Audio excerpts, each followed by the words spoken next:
जय मध्य प्रदेश दोस्तों, मैं साक्षी मोदी आरबीएस कॉम्पिटिटिव ग्रुप में आप सभी का स्वागत करती हूँ। पिछले क्लासेस में हमने फिजिक्स में भौतिक राशियों को पढ़ा था, सेकंड हमने मोशन को पढ़ा था। आज हम मोशन से लेकर ही कुछ इंपॉर्टेंट क्वेश्चंस को लेकर यहाँ आए। तो मोशंस के इंपॉर्टेंट क्वेश्चन को डिस्कस करते हैं, जिसमें आपका फर्स्ट क्वेश्चन है, किसी कण द्वारा तय की गई दूरी 0 है। क्या क्वेश्चन बोल रहा है? उसने बोला कोई भी एक कण है जो कितनी दूरी तय कर रहा है, 0। ठीक है, 0 किलोमीटर या मीटर जितना भी है, उसने 0 किलोमीटर दूरी तय की है। तो आपको बताना है कि विस्थापन जो है वो कितना होगा। क्या बताना है? विस्थापन कितना होगा। तो हमने पहले पढ़ा था कि दूरी क्या होती है, किसी भी वस्तु द्वारा चली गई कुल लंबाई को आप दूरी बोल सकते हैं। और विस्थापन क्या होता है? इनिशियल पॉइंट, किसी भी वस्तु जिस बिंदु से चलना प्रारंभ हो रही है वो उसका इनिशियल पॉइंट, और जहाँ पर जाके रुक रही है वो उसका फाइनल पॉइंट। इनके बीच का जो मिनिमम डिस्टेंस होगा वो आपका विस्थापन हो जाएगा। इसने बोला दूरी 0 है, दैट मीन्स वो यहाँ से चलना चालू की, इस बिंदु से 0 किलोमीटर चली। बताइए वो कहीं चली क्या? नहीं चली ना, वो तो यहीं पर है। दैट मीन्स उसने कोई भी दूरी नहीं चली। दूरी नहीं चली तो आप विस्थापन बताइए, क्या इस बिंदु से लेकर इसी बिंदु तक का विस्थापन कितना होगा? विस्थापन भी कितना होगा? 0, क्योंकि उसने कुछ चला ही नहीं है, तो मिनिमम भी कितना से कितना निकलेगा? 0 ही निकलेगा। तो इस कंडीशन में इसका विस्थापन कितना हो जाएगा? विस्थापन भी हो जाएगा आपका 0। ठीक है, सेकंड क्वेश्चन देखते हैं हम। सेकंड क्वेश्चन बोल रहा है, एक पिंड है वो वृत्तीय पथ में गति कर रहा है। कैसा कर रहा है? वृत्तीय पथ में गति कर रहा है। 1.5 राउंड्स उसने चले। कितने राउंड चले? 1.5, यानी कि 1.5 चक्कर उसने चल लिया कुछ। 1.5 राउंड उसने चले, तो उसकी दूरी और विस्थापन का अनुपात क्या निकालना है आपको? दूरी और विस्थापन का अनुपात आपको इसका निकालना है। दूरी और विस्थापन का अनुपात आपको बताना है। इसके ऑप्शन देख लेते हैं। फर्स्ट ऑप्शन जो है वो इसका बोल रहा है π/2, सेकेंड ऑप्शन बोल रहा है 2/π, थर्ड बोल रहा है आपका पाई, और फोर्थ जो है डी ऑप्शन वो आपका बोल रहा है 3π/2। ठीक है, क्या बोला उसने? कोई भी एक कण है वो वृत्तीय मार्ग में गति कर रहा है, उसने 1.5 चक्कर चले हैं। इन चक्करों को चलने पे उसकी दूरी और विस्थापन का अनुपात आप बता दीजिए। और ऑप्शन आपको इसने ये दिए हैं। देखिए, वृत्तीय पथ में गति कर रहा है, दैट मीन्स वो ऐसे चल रहा होगा। ये रहा आपका वृत्तीय पथ। 1.5 चक्कर चले, मान लीजिए उसने यहाँ से चलना शुरू किया, ये चला पूरा 1 चक्कर। ठीक है, वापस यहीं आ गया। 1.5 चक्कर मतलब इसका आधा चला उसने यहाँ तक, आधा चल के वो यहाँ आ गया। मतलब उसने चलना यहाँ से शुरू किया था, ये बिंदु ए मान लेते हैं, और इस बी बिंदु यानी कि यहाँ तक आ गया, पूरा चला, फिर डबल से चल के वो यहाँ तक आ गया। 1.5 चक्कर चल लिया। दूरी, अब पहले तो हमें दूरी और विस्थापन का अनुपात निकालने के लिए दूरी पता होना चाहिए। दूरी क्या होती है? कुल चली गई दूरी। कितना चला? यहाँ से चला और यहाँ आ गया। ये जो आप बोल रहे हो वो ऐसे चल रहा है, इसको आप क्या बोलोगे? वृत्त की परिधि, यानी कि उसका सरकमफेरेंस बोलोगे ना। वृत्त का सरकमफेरेंस बोलोगे। सरकमफेरेंस के लिए एक फॉर्मूला होता है जो कि क्या होता है? 2πr। कितना होता है? 2πr। दैट मीन्स उसने पहला जब उसने राउंड लगाया तो उसने 2πr डिस्टेंस उसने चला। अब वो वापस यहाँ आ गया, अब यहाँ से फिर वो यहाँ चला। ये कितनी दूरी हो गई उसकी? आधा सरकमफेरेंस, हाफ सरकमफेरेंस हो गया ना। तो पहले कितना था? इतना। ये 2πr, इसका हाफ यानी कि डिवाइडेड बाय 2, 2 से 2 कैंसिल आउट हो गया, तो कितना चला आधा चक्कर में? π/r। तो टोटल आप डिस्टेंस निकाल लीजिए। टोटल डिस्टेंस कितना हो गया? 2πr प्लस πr यानी कि 3πr। ये हो गया आपका टोटल डिस्टेंस। दूसरा में यहाँ पे देखिए डिस्प्लेसमेंट भी निकालना था ना, गलत लिखा गया तो कोई बात नहीं, विस्थापन भी निकालना था। तो इस बिंदु से इस बिंदु तक निकालने के लिए आपको विस्थापन निकालना है। विस्थापन यानी कि आपका मिनिमम डिस्टेंस। तो ये हो गया आपका इनिशियल पॉइंट, ये हो गया आपका फाइनल पॉइंट। इनके बीच का मिनिमम डिस्टेंस निकाल लीजिए, यानी कि ये लाइन होगी मिनिमम। इससे कम आप कोई डिस्टेंस नहीं निकाल सकते। और ये जो लाइन है वो इस वृत्त की क्या है? व्यास है। ठीक है, इस वृत्त का क्या हो गया? ये व्यास, यानी कि ये जो व्यास है आपका, वही आपके किसके बराबर हो जाएगा? विस्थापन के। व्यास आपके बराबर हो जाएगा विस्थापन के। व्यास कितना होता है वृत्त का? 2r होता है। अगर त्रिज्या r है तो उसका व्यास कितना हो जाएगा 2r, त्रिज्या का दुगना। आपने विस्थापन निकाल लिया, आपने दूरी निकाल ली, दोनों को उठा के यहाँ पर रख देते हैं। दूरी हो गई 3 पाई r, विस्थापन हो गया 2 इंटू r, r से ये r आपका कैंसिल आउट हो गया, कितना बचा 3 पाई बाय r। ऑप्शन मिला लेते हैं, सॉरी 3 पाई बाय 2 बचा नहीं, 3 पाई बाय 2, यानी कि ऑप्शन नंबर आपका डी जो है वो सही हो जाएगा। ठीक है, अब थर्ड क्वेश्चन देखते हैं। थर्ड क्वेश्चन बोल रहा है एक कण ए से चलना शुरू करता है। अब यहाँ पर आपका एक कोई वर्ग की बात की जा रही है, यानी कि एक वर्ग, आपको पता है वर्ग क्या होता है, जिसकी चारों भुजाएं बराबर होती है, वही वर्ग होता है। तो एक कण जो है ए से चलना शुरू करता है, इस ए पॉइंट से चल रहा है। ठीक है, कैसे चल रहा है, लंबाई एल के एक वर्ग के किनारों पर चलता है। कोई भी एक वर्ग है, इस वर्ग के किनारे पर चलता है, जिसकी लंबाई कितनी है, एल है। आगे देखते हैं, ए से बी और बी से सी तक यात्रा करता है। कैसे चला, ए से गया बी पे, फिर बी से गया सी पे। आगे क्या लिखा है, यात्रा करके विपरीत कोण सी पर पहुंच जाता है, यानी कि ए का विपरीत जो है सी, वहां पर पहुंच जाता है यदि उसके द्वारा समय जो है टी लिया गया। कितना समय लिया उसने समय लिया आपका कितना टी, तो आपको बताना है कि उसका औसत वेग कितना होगा, यानी कि उसकी एवरेज वेलोसिटी कितनी होगी वो आपको बतानी है। तो हम इसका एक डायग्राम बना के पहले समझ लेते हैं। एक कोई भी कण है वो इस तरह से वर्ग में चल रहा है, ये ला आपका वर्ग, ये रहा वर्ग, ये बिंदु ए हो गया। कैसे चला, ए से बी पे, ये लो ए से बी पे, बी से सी पे, और ये बिंदु हम डी मान लेते हैं। ए से बी पे गया, बी से सी पे आया, और ये ए के विपरीत कोण सी पे पहुंच गया। दैट मीन्स वो ऐसा कुछ पहुंच गया। ठीक है, ये उसने दूरी बोल रही थी एल, इसकी भुजाएं जो थी वो एल है, तो हमने मान लिया ये एल। अब ये एल है तो ये भी एल है, ये भी एल है, ये भी एल है। ठीक है, अब आपको क्या निकालना है, औसत वेग। तो वेग हमने पढ़ा था, वेग क्या होता है, विस्थापन बटे समय, क्योंकि दूरी होती है आपकी, सॉरी चाल होती है आपकी दूरी बटे समय, और दूरी की जगह आप विस्थापन रख दीजिए तो आपका निकल आता है वेग, यानी कि आपका क्या हो गया, विस्थापन बटे समय। ठीक है, क्या हो गया आपका, विस्थापन बटे समय। तो समय तो उसने क्वेश्चन में पहले ही दे दिया था कि वो यहाँ से यहाँ तक आने में उसने टी समय लिया था। विस्थापन और हम पता कर लेते हैं, विस्थापन क्या होता है, मिनिमम डिस्टेंस। तो ये रहा आपका इनिशियल पॉइंट, ये रहा आपका फाइनल पॉइंट, इनके बीच का इनिशियल डिस्टेंस, ये इसका जो वर्ग है इसका विकर्ण, ये इसका इनिशियल डिस्टेंस हो जाएगा।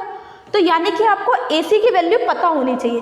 तो AC की वैल्यू पता करने के लिए आप देखें, आपको पता होगा, गणित में आपने पढ़ा होगा कि ये जो वर्ग होता है, इसके जो चारों ये वाले जो कोण होते हैं, ये वाले, ये 90-90 डिग्री के होते हैं। तो हम अगर ये वाला त्रिभुज देखें, ये इधर ये दिख रहा है आपको जो ABC, इस त्रिभुज में ये वाला जो कोण है वो 90 डिग्री का है। दैट मीन्स ये आपका कैसा बन गया, राइट एंगल ट्रायंगल बन गया। राइट एंगल ट्रायंगल में चलती है पाइथागोरस थ्योरम। पाइथागोरस थ्योरम क्या कहती है, हाइपोटेन्यूज का स्क्वायर इक्वल्स टू परपेंडिकुलर का स्क्वायर प्लस बेस का स्क्वायर। सबसे बड़ा एंगल आपका 90 होता है इसमें, 90 के सामने की जो साइड है आपकी ये AC, वो हो गई आपकी कौन सी, हाइपोटेन्यूज। हाइपोटेन्यूज का स्क्वायर इक्वल्स टू परपेंडिकुलर का स्क्वायर प्लस बेस का स्क्वायर। हाइपोटेन्यूज हो गया आपका AC, दैट मीन्स AC का स्क्वायर इक्वल्स टू परपेंडिकुलर, आप किसी को भी मान लो, BC को या AB को, AB का स्क्वायर प्लस बचा हुआ बेस हो गया तो BC का स्क्वायर। AB की वैल्यू पता है, BC की वैल्यू पता है, दोनों रख देते हैं, L का स्क्वायर प्लस L का स्क्वायर, ये हो गया आपका 2L का स्क्वायर। ये आपकी किसकी वैल्यू थी, AC का स्क्वायर था। यहाँ से स्क्वायर हटाएंगे, यहाँ पे अंडर रूट लगेगा, तो AC इक्वल्स टू क्या आएगा, अंडर रूट 2 इंटू L। ये जो 2 है इसको L स्क्वायर, 2 को आपको अंडर रूट से बाहर निकालना है, तो 2 का तो कोई परफेक्ट स्क्वायर होता नहीं है, तो इसको 2 को बाहर निकालेंगे तो ये हो जाएगा अंडर रूट 2। L स्क्वायर को जब आप अंडर रूट से बाहर निकालेंगे आएगा L।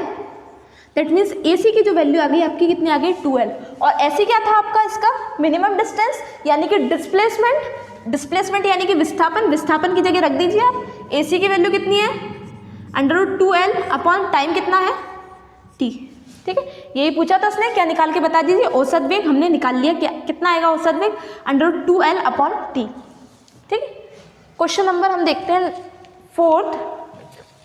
फोर्थ बड़ा अच्छा क्वेश्चन है। यहाँ देखिए कि कोई ट्रेन है, क्या है, एक ट्रेन है, वो किसी रेलवे ट्रैक पर कोई भी एक पुल होगा उस पर चल रही है।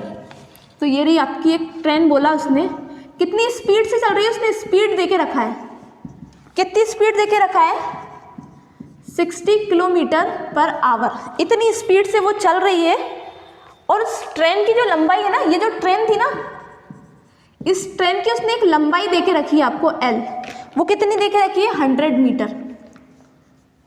ये हो गया। आगे उसने दिया एक पुल है जो कि 1 किलोमीटर लंबा है, इस पुल को वो पार करने में कितना समय लेती है। पुल है कोई भी जो कि 1 किलोमीटर जो है लंबा है, इस पुल को पार करने में वो कितना समय लगाएगी, वो समय आपको बताना है, समय आपको बताना है। इसके ऑप्शन दिए उसने, फर्स्ट ऑप्शन दिया है 60 सेकेंड, सेकेंड ऑप्शन दिया है उसने 66 सेकेंड, थर्ड ऑप्शन दिया है 30 और फोर्थ ऑप्शन दिया है उसने 36 सेकेंड्स। ठीक है, ये एक ट्रेन थी, मान लीजिए कोई भी एक ट्रैक है, इस पे चल रही थी, ये रही आपकी ट्रेन, मान लीजिए ये ट्रेन है। ठीक है, इस ट्रेन की स्पीड कितनी है, ऐसे चल रही है वो, कितने, 60 किलोमीटर पर आवर। अब एक चीज़ आपको यहाँ पे देख के समझ आ जानी चाहिए कि ट्रेन की स्पीड दे रखी है किलोमीटर पर आवर में, ट्रेन की लेंथ दे रखी है मीटर में, और जो पुल है वो किलोमीटर में, और आंसर सारे सेकंड में है। आंसर सेकंड में, दैट मीन्स इसको कहीं ना कहीं आपको सेकंड में चेंज करना पड़ेगा, तभी आपका आंसर सेकंड में मिलेगा। तो सबसे पहले तो इसी को चेंज कर लीजिए, चेंज करेंगे तो 60 किलोमीटर पर आवर को किस में चेंज करना है, मीटर पर सेकंड में। मीटर पर सेकंड में चेंज करने के लिए इसमें आप मल्टीप्लाई कर दें, एक तो हम मल्टीप्लाई करते हैं 5/18 का, लेकिन अगर आपको नहीं समझ में आता कि भैया किलोमीटर पर आवर से आपने मीटर पर सेकंड में कन्वर्ट किया, डायरेक्ट आपने तो मल्टीप्लाई कर दिया, नहीं आता ना, ठीक है, हम तो डायरेक्ट करके देखते हैं। किलोमीटर, 1 किलोमीटर में होते हैं 1000 मीटर, तो हम इसमें मल्टीप्लाई कर देते हैं 1000 मीटर का, तो ये हो गया आपका कितना, मीटर में कन्वर्ट। नीचे था पर आवर था, आवर को आपने किस में कन्वर्ट करना है, सेकंड में, तो 1 घंटे में कितने मिनट, 60, तो ये लीजिए 60। 1 मिनट में कितने सेकंड, 60, तो ये लीजिए फिर 60। ठीक है, ये वाले 60 से ये वाला 60 कैंसिल आउट हो गया, कितना बचा आपका 100/60 मीटर, और ये आपका गया था सेकंड में, तो मीटर पर सेकंड। ये आ गया इसकी स्पीड। तो मैं 60 की जगह क्या लिख लूँ, क्या आ गया हमारा, इसको आप और भी कैंसिल आउट कर सकते हैं, 0 से 0 कैंसिल आउट हो जाएगा, 10/6, या फिर और भी 2 से डिवाइड लगा सकते हैं। हाँ, तो अरे ये 0 रह गया यहाँ पे, ये कितना हो गया, 100/6 हो जाएगा, ये हो गया 100/6 मीटर पर सेकंड। इसकी स्पीड से वो चल रही थी। ठीक है, कितनी लंबी ट्रेन थी, 100 मीटर, मतलब ये जो ट्रेन है ना, ये 100 मीटर लंबी है। कितने बड़े पुल को पार करना है, 1 किलोमीटर, तो इसको मैं 1000 मीटर लिख सकती हूँ क्या, 1000 मीटर। तो ये रहा आपका ये पुल, इस पुल की लंबाई कितनी है, 1000 मीटर। अब बताइए, क्या ये ट्रेन का ये जो इंजन है यहाँ से यहाँ तक आएगा, तो क्या ये मान लीजिए यहाँ पे आ गया, तो क्या इसने 1000 किलोमीटर पूरे पार कर लिया, नहीं कर पाएगा। क्यों, क्योंकि ये तो अभी यहीं तक रह गया, और 1000 किलोमीटर तो पूरे यहाँ तक हो रहे थे। ठीक है, दैट मीन्स इसका जो लास्ट वाला जो इसका डिब्बा होगा ना, उसको यहाँ तक आना पड़ेगा, इस पूरे ट्रैक को पार करके यहाँ तक आना पड़ेगा, तब जाके कहीं ये पूरा 1000 किलोमीटर कवर करेगा। ठीक है, पूरे इस 1000 मीटर को पार कर पाएगा। तो अब इसका हम टोटल डिस्टेंस निकाल लेते हैं। एक तो ये हो गया हमारा 1000 मीटर, और एक ये इतना दूरी भी तो चली है ना, इसकी जो दूरी है वो ये भी तो चली है ना, और ये दूरी कितनी थी, ट्रेन की लंबाई, और ट्रेन की लंबाई उसने कितनी दी थी हमको, 100 मीटर। इसके लिए हम टोटल डिस्टेंस निकाल लेते हैं, कितना आ जाएगा, 1000 + 100, यानी कि आपको हो गया 1100 मीटर। ठीक है, टोटल डिस्टेंस निकल गया आपका। आपने स्पीड निकाल के रख ली थी, तो आपको क्या निकालना है, समय। आपने फॉर्मूला पढ़ा है, स्पीड इक्वल्स टू क्या होता है, डिस्टेंस अपॉन टाइम।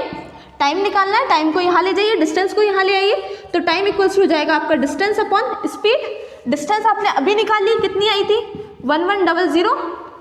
स्पीड कितनी आई थी, वही आपकी 100/6, 100/6।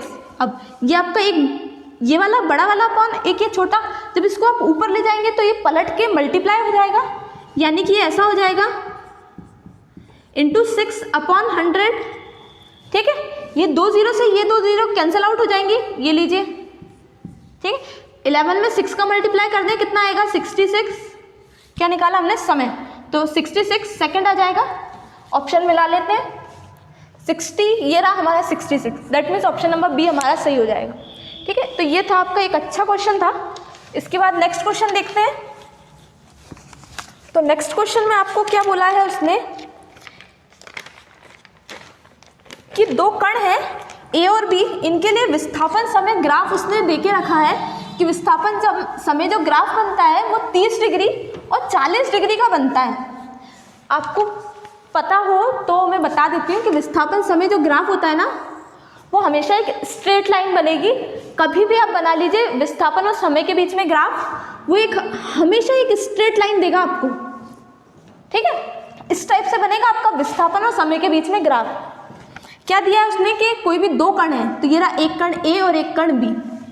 कैसे कितना विस्थापन समय ग्राफ पे कोण बना रहा है, एक बना रहा है 30 डिग्री का कोण, कितना बना रहा है, एक तो बना रहा है 30 डिग्री का और एक बना रहा है आपका 45 डिग्री का कोण। तो आपको बताना है वेगों का अनुपात कितना होगा। उसने बोला कि आप ये बता दीजिए वेग का अनुपात कितना होगा। वेग का अनुपात मान लें पहली वाली वस्तु ये ए बोल रहा था, V A upon V B, आपका कितना होगा वो बता दीजिए पहले वाले का वेग अपॉन दूसरे वाले का वेग। अभी मैंने बोला कि वेग समय ग्राफ जो होता है आपको एक स्ट्रेट लाइन देता है, तो मान लेते हैं ये पहले वाले की ग्राफ ए वाले का। ठीक है, मान लीजिए 60 डिग्री का कोण बना, कितना बोला था उसने, पहला वाला 30 डिग्री का बना रहा था और दूसरा वाला भी हम एक और बना लेते हैं, ये लो एक और हो गया, कितने का बना रहा है 45 डिग्री का, ये बी वाला। अब उसने क्या बोला कि इनका अनुपात बता दीजिए। तो एक चीज़ और हमेशा ध्यान रखना कि आपको इसके अलावा तो इसने कुछ भी नहीं दिया है।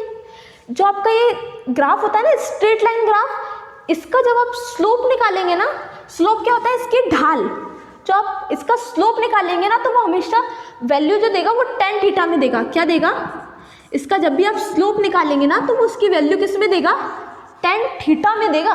ठीक है, इसका जब भी आप स्लोप निकालेंगे तो वैल्यू आपको tan थीटा में देगा। तो पहले वाले का स्लोप निकालें, यानी कि वी ए, और स्लोप जो देगा वो आपके क्या देगा, वेलोसिटी देगा, क्योंकि विस्थापन समय ग्राफ है ना, विस्थापन समय ग्राफ का स्लोप आपको वेलोसिटी देता है और वो जो स्लोप निकलता है वो आपका tan थीटा से निकलता है। तो वी ए यानी कि इस पहले वाले के लिए हम tan निकालें तो tan 30। ठीक है, पहले वाले के लिए tan निकाला, आप tan 30 की वैल्यू 1/√3। दूसरे वाले के लिए निकालें V B equals to tan 45, और tan 45 की वैल्यू कितनी होती है 1, रेशो पूछा था, वैल्यू रख देते हैं, वी ए की वैल्यू 1/√3, ऊपर से रखते हैं 1/√3 अपॉन 1। ठीक है, ये वैल्यू के अपॉन में 1 है तो 1 का या तो ऊपर मल्टीप्लाई कर दीजिए या डायरेक्ट भी लिख दीजिए, तो भी कितना आएगा 1/√3। ये आ गया इनका अनुपात। ठीक, नेक्स्ट क्वेश्चन देखते हैं हम। क्वेश्चन नंबर आपका जो भी हो, क्वेश्चन है आपका, एक पिंड जो है समय t1 सेकंड के लिए वेग v1 के साथ यात्रा करता है। ध्यान से सुनना, एक कोई भी पिंड है वो समय t1 सेकंड के साथ वेग v1 के साथ यात्रा करता है। ये लो कोई कण रहा, ठीक है, कितने समय के साथ, समय t1 सेकंड के साथ। कैसे गति करता है, वेग v1 से। दूसरी बात उसने बोली कि समान दिशा में समय t2 के साथ वेग v2 के साथ गति करता है। इसी दिशा में, जिस दिशा में ये जा रहा होगा ना, उसी दिशा में t2 समय पर वेग v2 के साथ गति करता है। आगे उसने बोला कि आप इसका भी औसत वेग बता दीजिए। क्या बोला कि इसका क्या बता दीजिए, औसत वेग। एक बार डबल से सुन लेना, कोई भी एक कण है वो समय t1 के साथ v1 वेग से गति कर रहा है और समय t2 के साथ v2 वेग से गति कर रहा है। ये उसने क्या बोला, औसत वेग बता दो। क्या बता दो, औसत वेग। औसत वेग निकालना है। अब औसत वेग मैंने अभी पहले वाले क्वेश्चन में बताया था, औसत वेग क्या होता है, कुल विस्थापन बटे समय। क्या हो जाएगा, कुल जो भी आपका विस्थापन होगा, कुल जो भी आपका विस्थापन होगा उसमें आप कुल समय का भाग लगा दीजिए, वो आपका क्या देगा, औसत वेग। पहला वाला कण कैसे चल रहा था, v1 वेग से t1 समय में, ये v2 वेग से t2 समय में। विस्थापन निकालना है तो विस्थापन यहाँ से कैसे निकलेगा, समय तो कुल हो गया आपका यहाँ से क्लियर ही है, t1 प्लस t2 तो हो गया आपका इसका समय। अब आपको क्या निकालना है, औसत इसका विस्थापन। विस्थापन कैसे निकल आएगा इसका, विस्थापन निकालने के लिए आपको पहले स्पीड भी तो पता होना चाहिए। तो इसका यहाँ से जब हम विस्थापन निकालेंगे कैसे निकलेगा, v1 t1 plus v2 t2, क्योंकि कुल निकालना तो दोनों को जोड़ दो, v1 t1 plus v2 t2, कुल विस्थापन कितना हो गया, v1 t1 plus v2 t2। Double से देख लो कुल समय कितना हो गया, दोनों समय को जोड़ दो और कुल विस्थापन कितना हो गया, v1 t1 plus v2 t2। ठीक है, नेक्स्ट क्वेश्चन देखते हैं।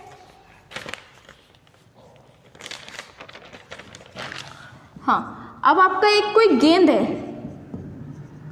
ठीक है, ये क्वेश्चन में क्या बोल रहा है कि आपकी कोई गेंद है जो कि 19.6 मीटर पर सेकंड की गति से किसी टावर से ऊपर की ओर फेंकी जाती है। कितनी इसकी स्पीड दी है, 19.6 मीटर पर सेकंड, हाँ 19.6 मीटर पर सेकंड की गति से किसी टावर से ऊपर की ओर फेंकी जा रही है। तो ये मान लेते हैं हमारा ये रहा एक टावर जो कि किसी ज़मीन पे लगा है, ठीक है, ज़मीन पे लगा है, यहाँ से ऊपर की ओर फेंकी जा रही है, ठीक, ऊपर की ओर फेंकी जा रही है। अब आगे इसने बोला है तथा यह ज़मीन पर 6 सेकंड में वापस आ जाती है। अब 6 सेकंड में कैसे, ऊपर गई, जहाँ तक जाना था मैक्सिमम पॉइंट वहाँ तक पहुँची, वहाँ से वापस इस ज़मीन पर वापस आ गई, ठीक, यहाँ से यहाँ तक आने में उसने कितना समय लिया, 6 सेकंड समय लिख लेते हैं हम, उसने कितना समय लिया, यानी कि t बराबर उसने लिया 6 सेकंड।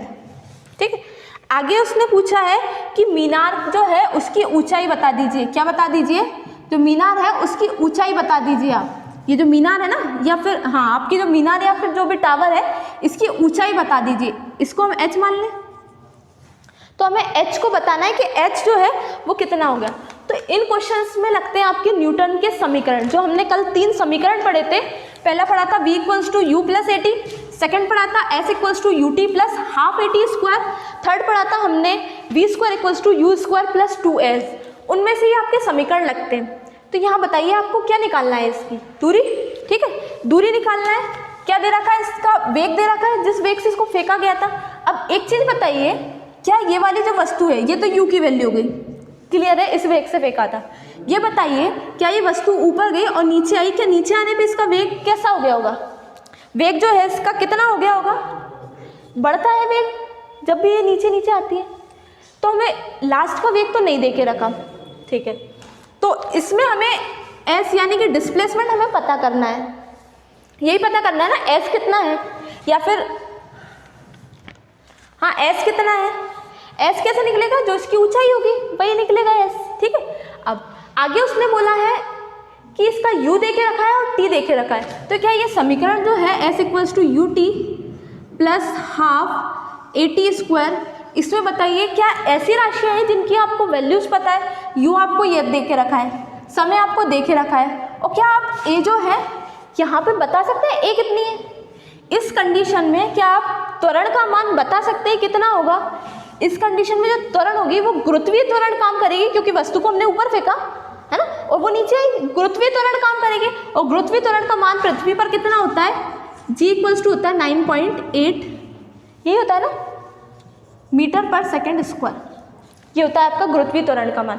तो a का मान हमारे पास निकल आएगा, t का देखिए रखा है तो हम s का आराम से निकाल सकते हैं। अब इस क्वेश्चन में आप देखिए जो आपका u है, चलो हम मान रख लेते हैं, u का मान कितना है 19.6, t का मान कितना है 6 + 1/2, a का मान 9.8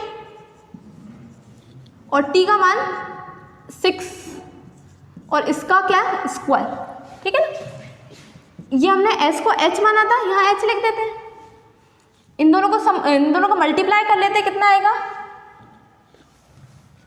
इन दोनों को मल्टीप्लाई कर लेते हैं, हमारा आ जाएगा 6 6 36 की 6 कैरी आई 3, 6 9 54, 54 और 3 आपके कितने हो गए 57, कैरी आई 5, 6 1 6 और 5 हो गए आपके 11, ठीक है, ये आ गया प्लस 1/2, 6 का स्क्वायर हो गया आपका 36, 36 इंटू 9.8, 9.8 इंटू 36 कितना था, 117.9 प्लस 1/2 इंटू इन दोनों की वैल्यू, आप इनका मल्टीप्लाई करके निकाल सकते हैं ये पूरा आंसर कितना आएगा। ठीक है, तो ये क्वेश्चन आपके लिए होमवर्क है। इस क्वेश्चन का आंसर निकाल के कमेंट में डालिएगा कि इस क्वेश्चन का आंसर आया है कितना। ठीक, नेक्स्ट क्वेश्चन देखते हैं हम। नेक्स्ट क्वेश्चन आपके लिए एक अच्छा क्वेश्चन बताते हैं जो ग्राफ से लेकर आता है, कि ग्राफ से लेकर किस टाइप का क्वेश्चन आ जाता है। देखिए जरा, यहाँ पे आपको 4 ग्राफ दे के रखे हैं, आपको क्वेश्चन में डायरेक्ट आपको ग्राफ दे के रखे हैं। ये रहा आपका पहला ग्राफ v है और ये t है। ठीक है, यहाँ यानी कि वेलोसिटी और इसकी टाइम। सेकंड ग्राफ आपको ये दिया है, ये v है और ये t है, ये रहा इस टाइप से है। थर्ड आपको दिया है ये ग्राफ है ऐसा, ये भी टाइम है और ये आपका v है। ठीक है, ये आपकी एक्सेस है, x एक्सेस और y एक्सेस। और आपका फोर्थ ग्राफ दिया है c हो गया, ये b हो गया और d पे दिया है आपका ग्राफ इस टाइप से। ठीक, ये v है और ये आपका t है।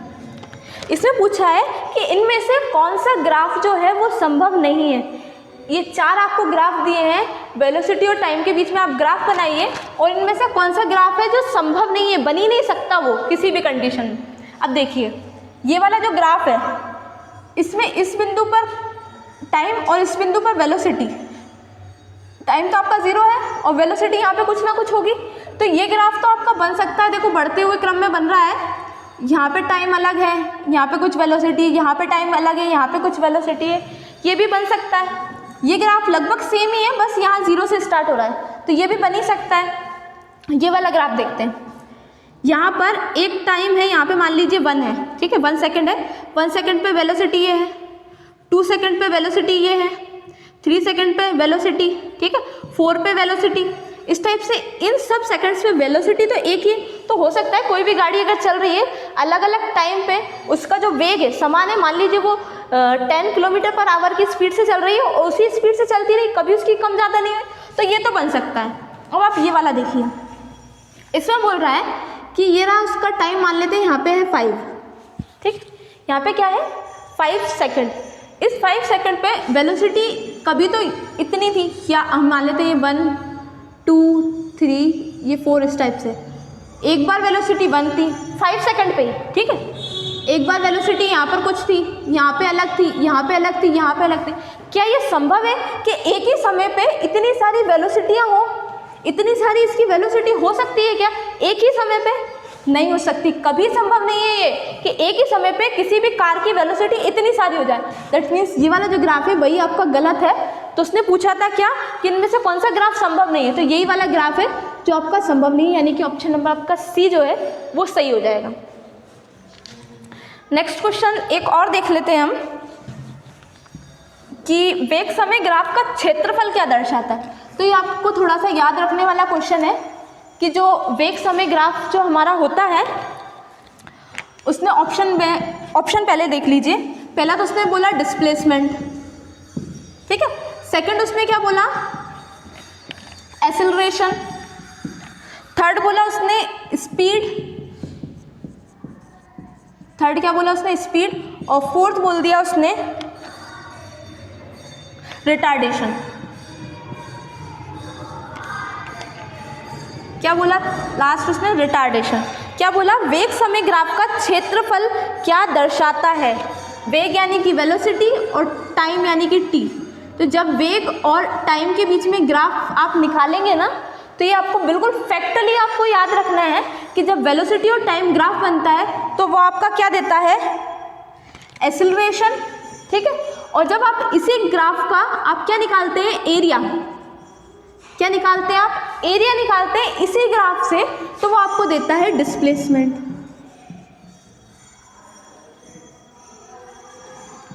ठीक है, क्या देता है आपको ये वाला जो ग्राफ होता है वो आपका एक्सेलरेशन निकालेगा, और जब भी आप इस ग्राफ का एरिया निकालेंगे ना तो आपको क्या देगा, डिस्प्लेसमेंट देगा। तो उसने हमसे पूछा था वेग समय ग्राफ का क्षेत्रफल यानी कि एरिया आपको क्या देता है, तो आपको फैक्टली याद रखना है कि इनका जब एरिया निकालेंगे तो आपको क्या मिलेगा, डिस्प्लेसमेंट मिलेगा, यानी कि ऑप्शन नंबर फर्स्ट आपका सही हो जाएगा।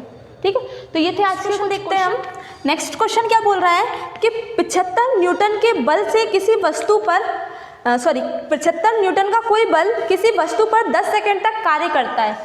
फोर्स कितना लग रहा है उस वस्तु पर, 75 न्यूटन का, और कितने टाइम तक कार्य करता है, तो वो 10 सेकंड तक आपका काम करता है।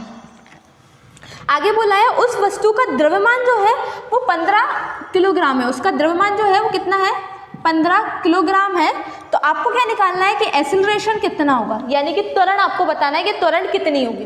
ठीक है, यहाँ पर देखिए आपको सिर्फ क्या दिया है कि कोई 75 न्यूटन का एक बल किसी वस्तु पर 10 सेकंड तक कार्य करता है, यदि वस्तु का द्रव्यमान 15 किलोग्राम है तो आप त्वरण बताइए। ठीक है, त्वरण बताना है। तो हमने कल पढ़ा था न्यूटन का सेकंड लॉ, जो क्या कहता है, संवेग में परिवर्तन की दर उस पर लगाए गए बल के अनुक्रमानुपाती होती है। यही नियम हमने पढ़ा था संवेग के लिए। तो इसको हम आगे सॉल्व करते हैं तो हमें एक और नियम मिलता है जो कि होता है F equals to m a. क्या होता है आपका, F equals to m a. यहाँ पर m क्या हो गया, द्रव्यमान, F क्या हो गया, वस्तु पर लगाया गया फोर्स, और a क्या हो गया, उसका एक्सेलरेशन यानी कि त्वरण। आपको क्या m की वैल्यू देके रखी है, बिल्कुल। f देके रखा है, बिल्कुल देके रखा है। आपको क्या पूछा है, त्वरण निकालना, तो इस समीकरण में रख दीजिए, बिल्कुल निकल आएगा। f की जगह लिख दिया हमने 75, यहाँ लिख दिया हमने 15, और a हमें निकालना है 15 का इसमें डिवाइड लगा दीजिए, 75/15 इक्वल्स टू a। ये हो गया a इक्वल्स टू 15, 3 से 75, नहीं 15, 5 से 75। ठीक है, तो a इक्वल्स टू क्या हो गया हमारा 5, तो a की वैल्यू निकल गई हमारी 5, यानी कि त्वरण हो गया आपका 5। नेक्स्ट क्वेश्चन देख लेते हैं। नेक्स्ट क्वेश्चन आपका क्या बोल रहा है कि एक कार विश्राम के उपरांत चलती है तथा 30 सेकंड में 90 किलोमीटर पर आवर की रफ्तार प्राप्त कर लेती। कोई भी एक कार है, क्या है, कार विश्राम के उपरांत चलना प्रारंभ करती। विश्राम के उपरांत चल रही है, दैट मीन्स जो विश्राम में थी तब उसकी कुछ ना कुछ स्पीड थी, क्या नहीं हो सकती ना, क्योंकि वो पहले से रुकी हुई थी। रुकी हुई होगी तो स्पीड कैसे होगी, यानी कि उसकी जो इनिशियल स्पीड होगी u इक्वल्स टू हो गया उसके लिए 0। उसने बोला कितने टाइम के बाद, 30 सेकंड के बाद। समय कितना हो गया, 30 सेकंड। इन 30 सेकंड के बाद उसने एक स्पीड प्राप्त कर ली जो कि कितनी थी, 90 किलोमीटर पर आवर। कितनी थी, 90 किलोमीटर पर आवर। ये उसने बाद में स्पीड प्राप्त करी, यानी कि ये v की वैल्यू हो गई। ठीक है, u क्योंकि उसने विश्राम से चलना प्रारंभ किया था 0, समय 30 सेकंड, और v की वैल्यू हो गई आपकी इतनी। क्या पूछा है उसने कि आप क्या बताइए, एक्सेलरेशन बताइए। इसमें भी फिर वही पूछा है कि आप बता दीजिए इसका एक्सेलरेशन। तो इसके ऑप्शंस देख लेते हैं। फर्स्ट पूछा है, दिया है 3 मीटर पर सेकंड स्क्वायर। सेकंड दिया है आपके लिए 5/6 मीटर पर सेकंड स्क्वायर। सी ऑप्शन दिया है आपका 9 मीटर पर सेकंड स्क्वायर, और फोर्थ दिया है आपके लिए 8/5 मीटर पर सेकंड स्क्वायर। ठीक है, एक्सेलरेशन पूछा है। गति का हमने प्रथम समीकरण पढ़ा था, क्या बोलता है, v equals to u plus a t होता है। v दे के रखा है, u पता है, t पता है, a निकाल लेंगे, है ना। तो यहीं पर लिख लेते हैं हम, क्या होता है, v equals to u plus a T.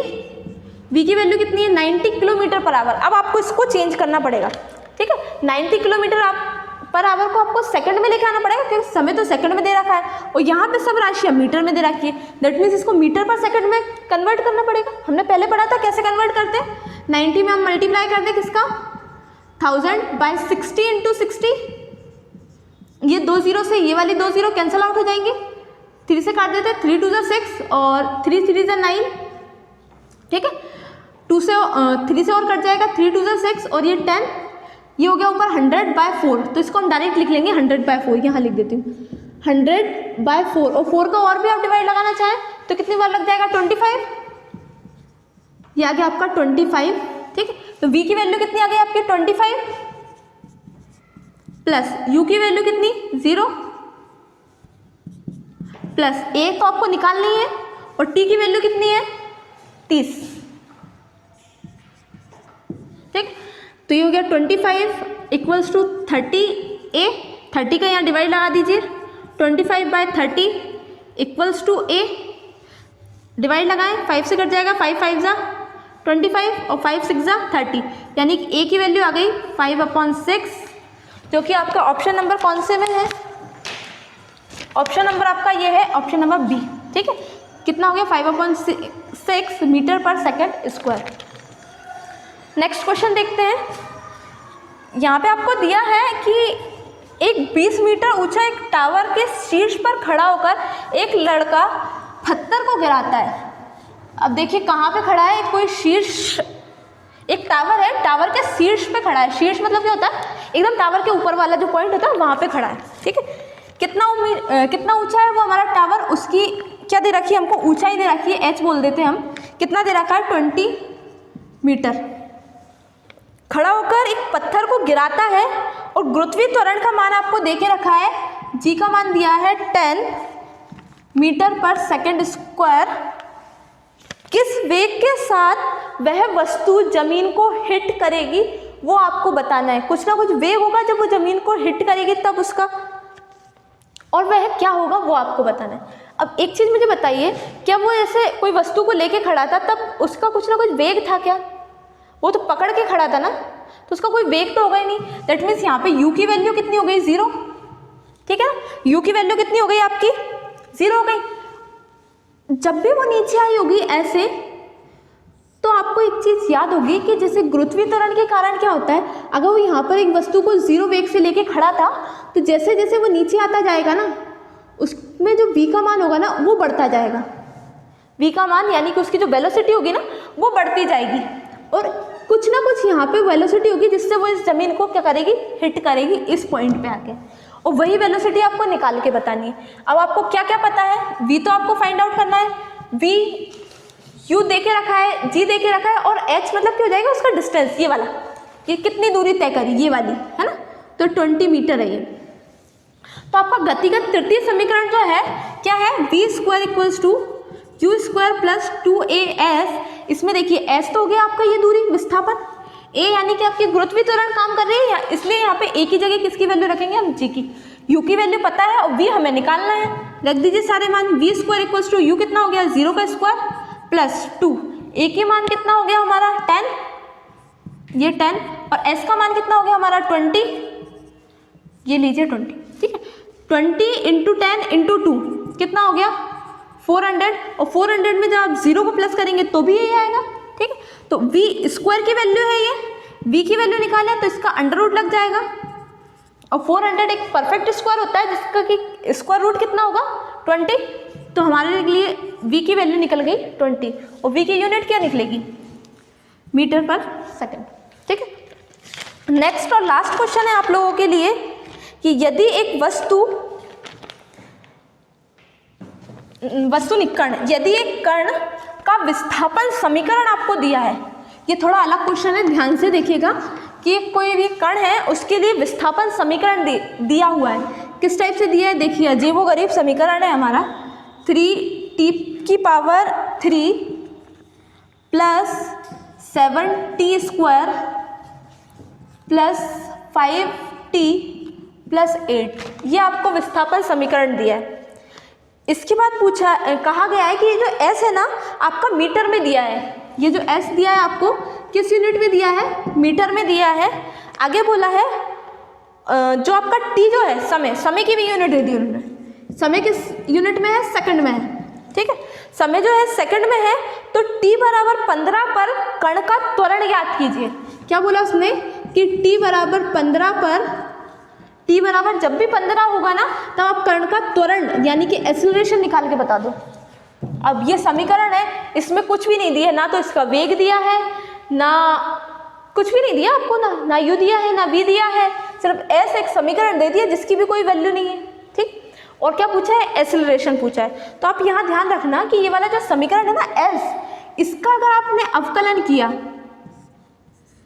अब जो जिन लोगों को अवकलन नहीं पता है तो अवकलन क्या होता है, ये जो समीकरण होता है ना इसके लिए इसका अवकलन किया जाता है, उसके कुछ सूत्र होते हैं, सिंपल से सूत्र होते हैं। जैसे यहाँ पर तो हमारे लिए क्या काम में आएगा, जैसे हमें इसका t की पावर कुछ भी हो उसका अगर हमें अवकलन करना है, मान लीजिए x के t के सापेक्ष करना है, ठीक है, t के सापेक्ष करना है तो क्या हो जाएगा n t की पावर n माइनस 1। सिंपल आपका ये वाला सूत्र काम करेगा, इसके अलावा और कुछ नहीं काम करेगा, ठीक है। इसका अवकलन करेंगे तो n t की पावर n माइनस 1 आ जाएगा आपके लिए। जब भी आप इस समीकरण का एक बार अवकलन करेंगे तो वो आपको देगा क्या, v वेलोसिटी। जब आपका इसका आप दूसरी बार क्या करेंगे, दूसरी बार इसका अवकलन करेंगे ये वाले समीकरण का दूसरी बार, क्योंकि इस बार क्या निकल जाएगा v, तो इसका v का जब आप अवकलन करेंगे तो ये देगा आपको a। डबल से देख लेते हैं, ये जो s का समीकरण था ना, इस s का आप अवकलन कर दीजिए t के सापेक्ष, क्योंकि यहाँ पे जो वेरिएबल है वो हमारा t है, t के सापेक्ष इसका अवकलन कर दीजिए, वो आपको क्या देगा, v। और जो आपका v निकलेगा ना उसका फिर से आप अवकलन कर दीजिए, वो आपको क्या देगा, a। चलिए अवकलन करते हैं, इसका अवकलन करें तो 3 तो ये एज इट इज t की पावर n, यहाँ से देखिए n की जगह क्या है 3, तो आगे आ जाएगा 3, ये लीजिए 3 t की पावर 3 माइनस 1 यानी कि 2, तो ये लीजिए t की पावर 2 प्लस 7, यहाँ कितना आएगा 2 आ गया, और t की पावर 2 माइनस 1 यानी कि 1, ठीक, प्लस 5, इसकी जगह 1 तो ये आगे आ गया, और t की पावर कितनी हो जाएगी 1 माइनस 1 यानी कि 0, यही होगी ना।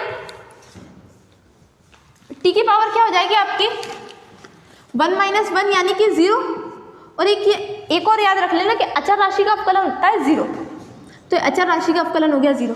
सो थोड़ा सा सॉल्व करके लिख देते हैं, 3 3 से 9 t square plus 7 2 14 t plus 5 t की पावर 0। किसी भी राशि की पावर अगर 0 आती है तो उसका मान होता है 1, तो ये हो गया 1 प्लस 0 0। इसका फिर से अवकलन करें तो 9 इंटू 2 आ जाएगा आगे, और t की पावर 2 माइनस 1 यानी कि 1, और 9 2 हो गया आपका 18 t प्लस यहाँ देखिए 14, और t की पावर कितनी है, यहाँ पे कुछ नहीं है तो 1 आगे आ जाएगा, और t की पावर 1 माइनस 1 यानी कि 0, और t की पावर 0 यानी कि किसी की भी पावर 0 लगा दो 1 ही देगा, और यहाँ पे क्या बचा था 14, तो ये आ गया आपका 14।